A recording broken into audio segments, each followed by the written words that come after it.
On a moonless night in feudal Japan, a lone figure in a black bodysuit slips over a high castle wall using climbing hooks. He melds into the darkness with such stealth that the guards who were on duty that night will later swear he must have been invisible. Moments later, a gate opens from within. Flames erupt in the courtyard, and an opposing force breaches the castle without a prolonged siege. As the dust settles, whispers spread. The castle had been infiltrated by one of history's most fearsome stealth warriors, the ninja. The story of the ninja begins in an age of feudal turmoil. Scattered references to ninja-like tactics appear as early as the 12th century, noting the use of stealthy infiltrators in times of conflict. But it was during the Sengoku Jidai, the Warring States period running from 1467 to 1600, that these shadow operatives truly came into their own. In this era of incessant conflict, two rural regions in central Japan, Iga province and neighboring Koga, emerged as the cradle of professional ninja activity. From here, these ninja clans would cultivate such a dark and mysterious reputation that the basics of their lore is known worldwide centuries later. Isolated by the natural barriers of the Kii Mountains, Iga and Koga were backwaters largely ignored by the great warlords of the time. This relative independence allowed local warrior clans to govern themselves and develop unconventional tactics for survival. The people of Iga and Koga, a mix of minor samurai, village leaders, and independent farmers, formed self-defense leagues known as Iki to protect their lands from outside threats. In Iga, a confederation called the Iga Sokoku Iki united various families for mutual defense and even drafted their own rules of governance. These people didn't have the ability to fight feudal armies head-on, and by necessity became adept at irregular warfare, learning to strike from the shadows. They earned renown for skills in espionage, ambush, and infiltration, selling their services as mercenaries and spies to more powerful lords. Unlike regular samurai who fought their battles openly and wanted to see their deeds known, these operatives embraced secrecy and deception as weapons of war. It's important to note that many ninja themselves were drawn from the samurai class, putting their familiarity with weaponry to new and clever uses. By the mid-16th century, the Iga and Koga networks had established reputations as go-to specialists for covert operations. Powerful daimyo, warlords who ruled semi-independent holdings, began hiring them for missions considered too dishonorable or dangerous for regular samurai.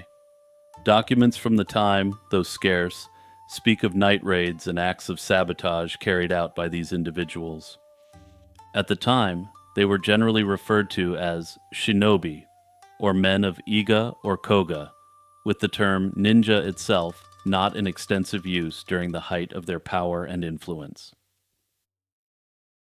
One early account from 1541 notes how the men from Iga stealthily entered Kasagi Castle during the night and set fire to the living quarters. The matter-of-fact report doesn't glamorize the attackers, but it shows that forces from Iga were feared for their ability to slip past defenses. Such incidents became more and more common as time went on. The ability of these ninja to slip past even the best defenses would eventually lead to the rumor that they had mastered the ability to turn invisible for a short time. While we can't be certain, it's likely that the ninja clans themselves didn't downplay these tales.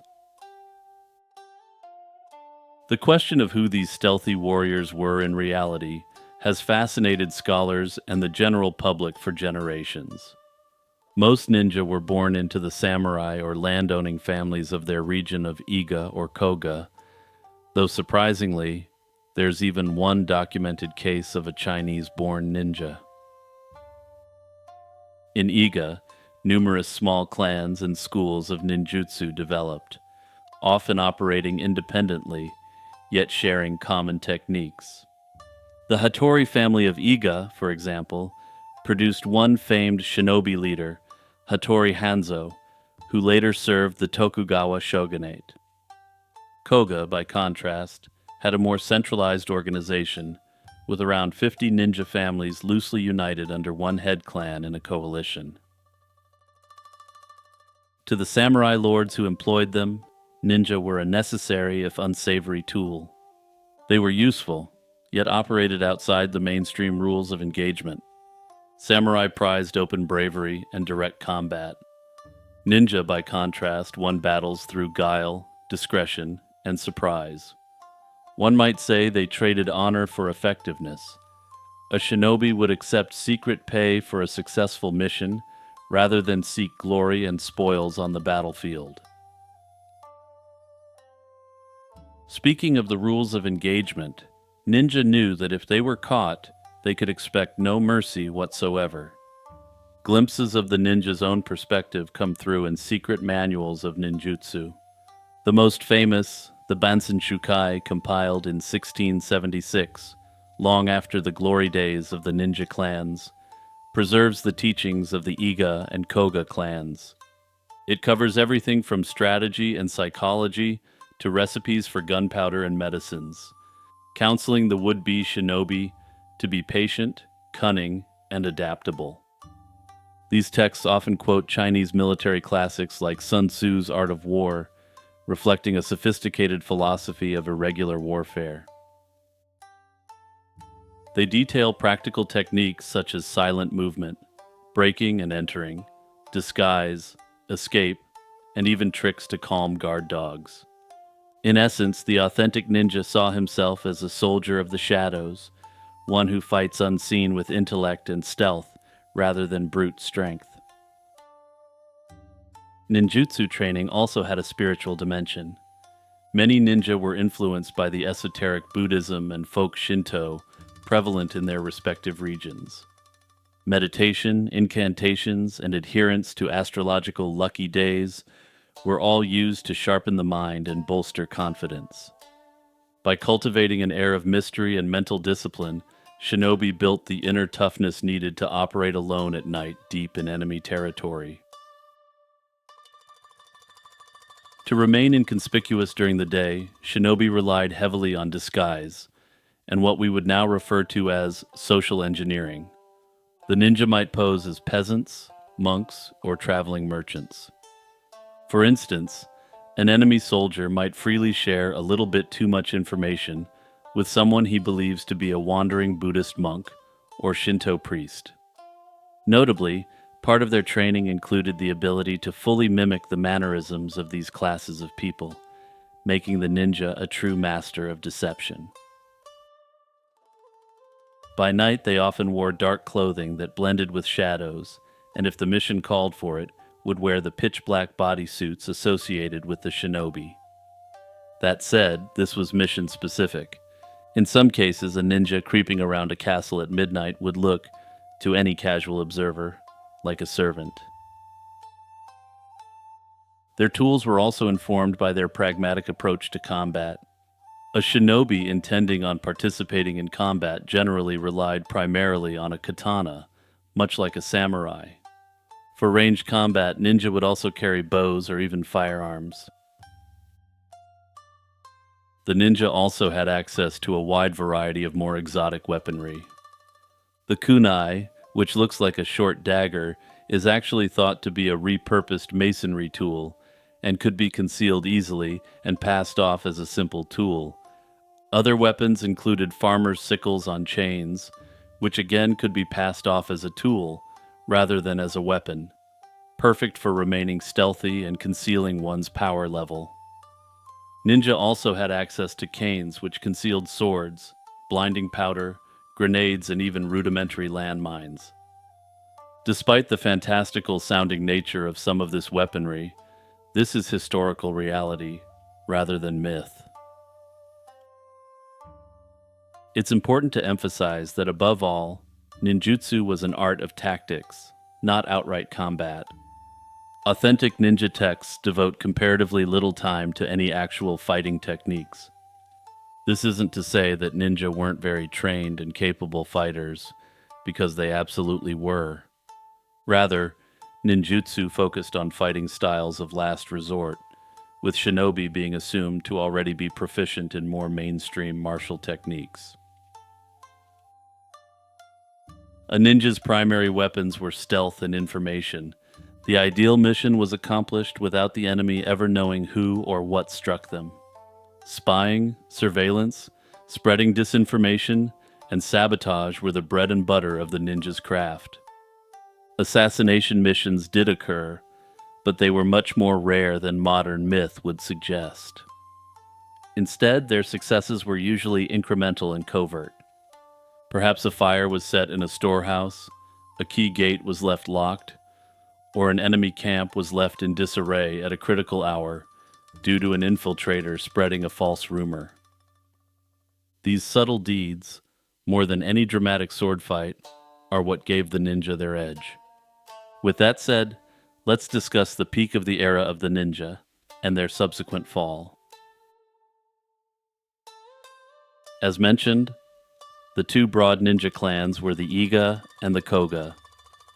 Notably, while these clans have been portrayed in fictional accounts as bitter rivals, this has little basis in reality. In fact, these two prominent ninja organizations frequently cooperated, especially when either group faced external threats.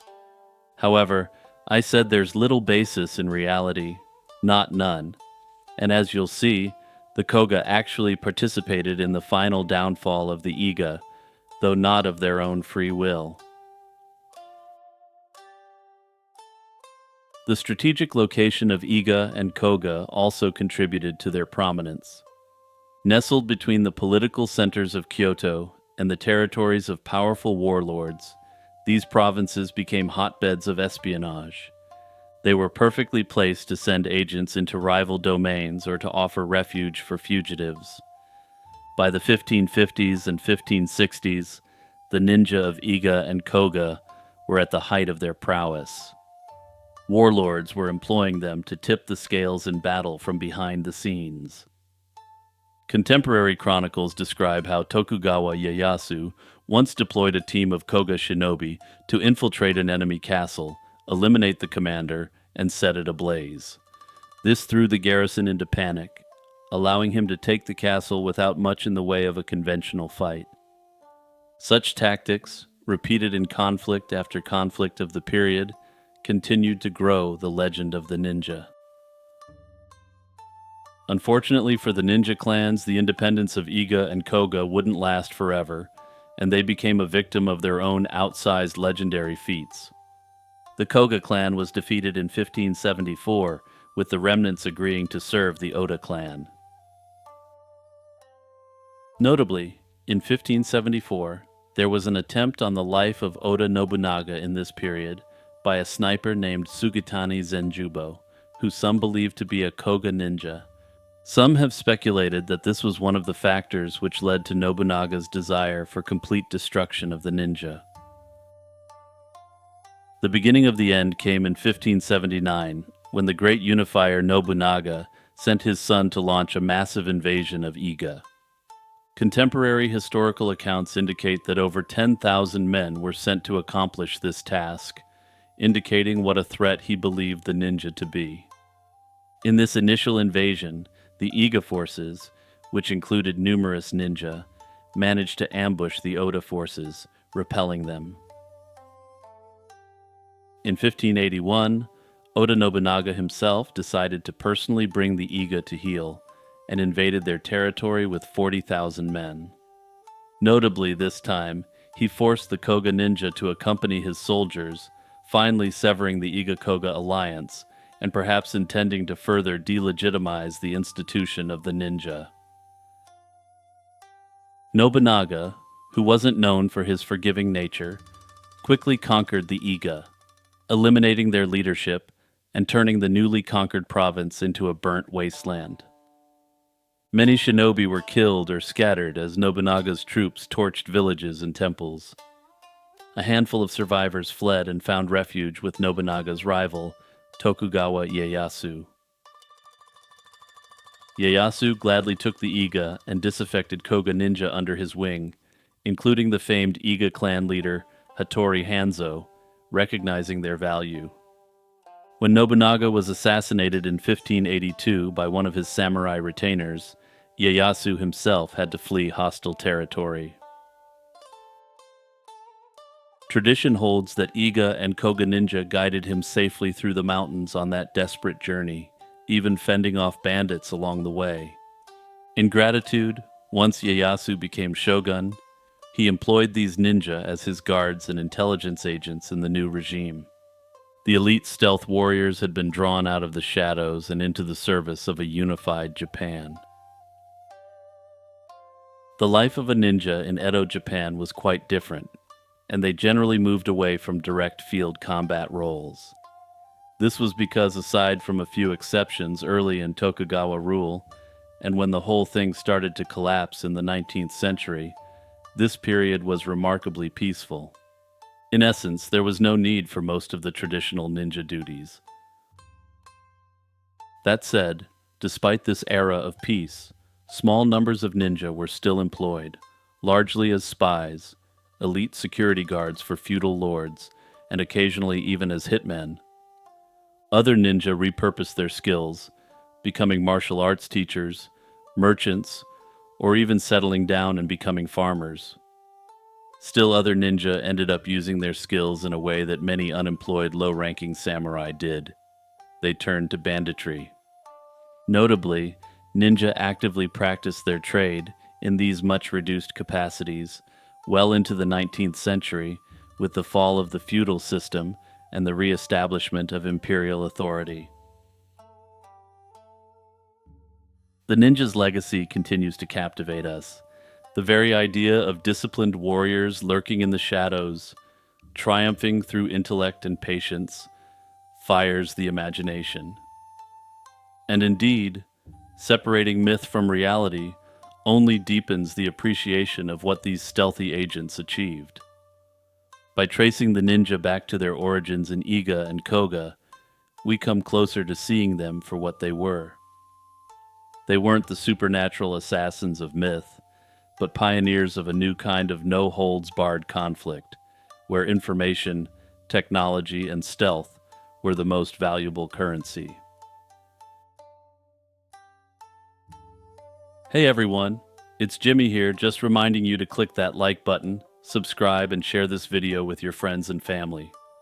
Also, be sure to let me know if you want to hear more stories about ninja, samurai, and feudal Japan in the comments below. Now sit back as I discuss the story of one of the most famous individual ninja, a man who is widely considered to be the Japanese equivalent of Robin Hood. Imagine Kyoto in the summer of 1594.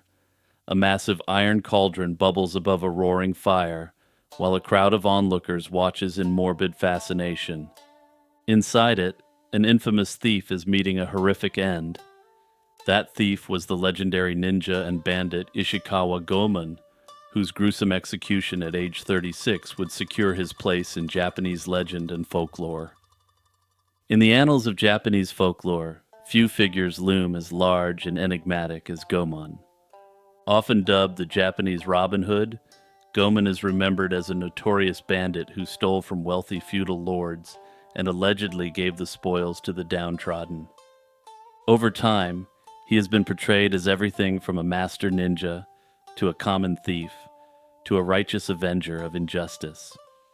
Yet separating fact from fiction in the saga of one of Japan's most famous ninjas of folklore is no easy task.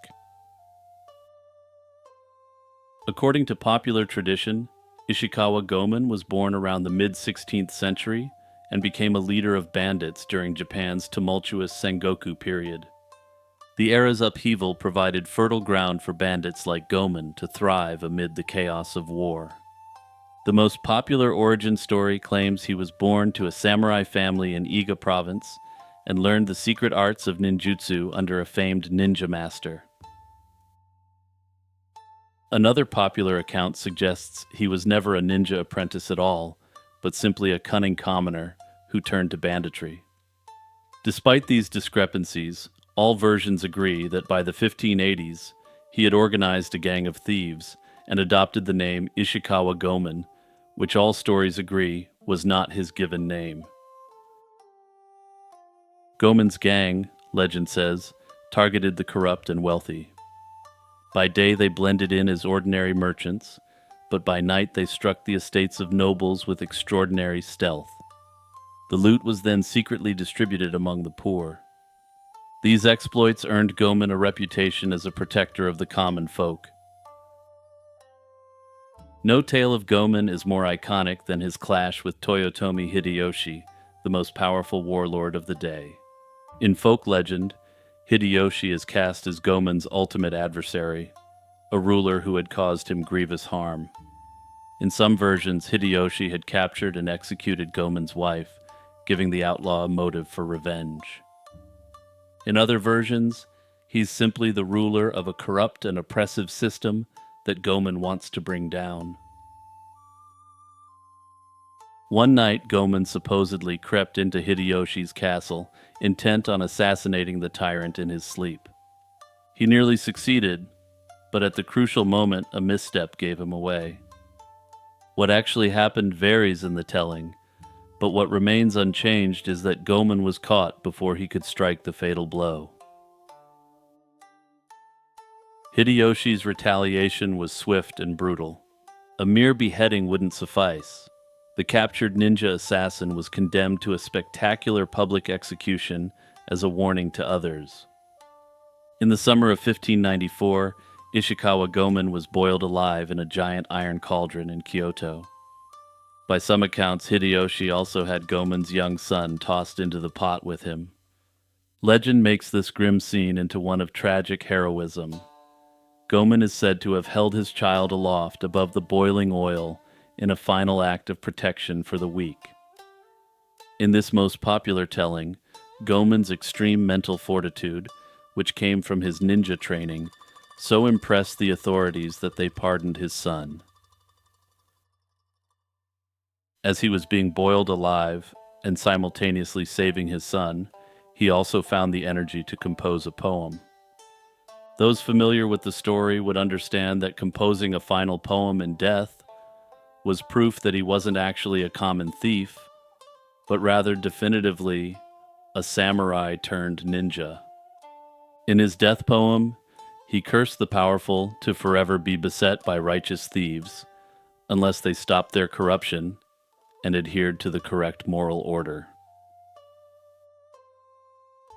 During the Tokugawa period, running from 1603 to 1867, Goemon was established as one of Japan's foremost folk heroes. Storytellers and dramatists embellished his saga, and kabuki theater rendered him as a larger-than-life figure. The fictionalized version of Goemon was calm, cool, and collected. He was no ordinary criminal, but a man who defied the power structure of the entire world. Naturally, most people who hear the story of Ishikawa Goemon wonder if this legendary ninja was a historical figure or not. Interestingly, while hard evidence is scarce, a few documents from the time suggest that the man behind the legend did indeed exist. A Kyoto noble's diary recorded that in 1594, some criminals were boiled alive as punishment. A few decades later, the writer Miura Joshin, who was about 30 years old in 1594, referred to a great robber named Ishikawa Goemon, who was boiled to death during Hideyoshi's rule. In 1642, the Confucian scholar Hayashi Razan published a biography of Hideyoshi that corroborated these accounts and added detail. Hayashi described Goemon as a notorious thief who broke into houses and stole and robbed without end, until Hideyoshi's officers finally caught him. In this account, Goemon and many of his accomplices were then executed by boiling. This stark portrayal confirms the basic fact that Goemon was a criminal, apprehended and eliminated by the state, suffering the very boiling death that looms so large in legend. Crucially, none of these early sources hints that Goemon was a ninja prodigy or a benevolent outlaw. They present him plainly as a notorious robber, not as a heroic avenger of the oppressed. The colorful elements that define the Goemon of folklore are absent from the historical record. Likewise, there's no direct evidence that he stole on behalf of the poor or had any motive beyond personal gain, but we've got to dig deeper. However, it's necessary to analyze who these sources recording Goemon's activities were. All our sources are Kyoto aristocrats and scholars, the sort of people that the Goemon of legend viewed as appropriate targets for his fiscal liberation schemes. If this Ishikawa Goemon was simply some common thief, it begs the question, why was he boiled alive? And why did so many nobles and scholars find it necessary to write about this event? This suggests that a separate memory of Goemon may have been preserved amongst the oral histories of the people who viewed him as their champion.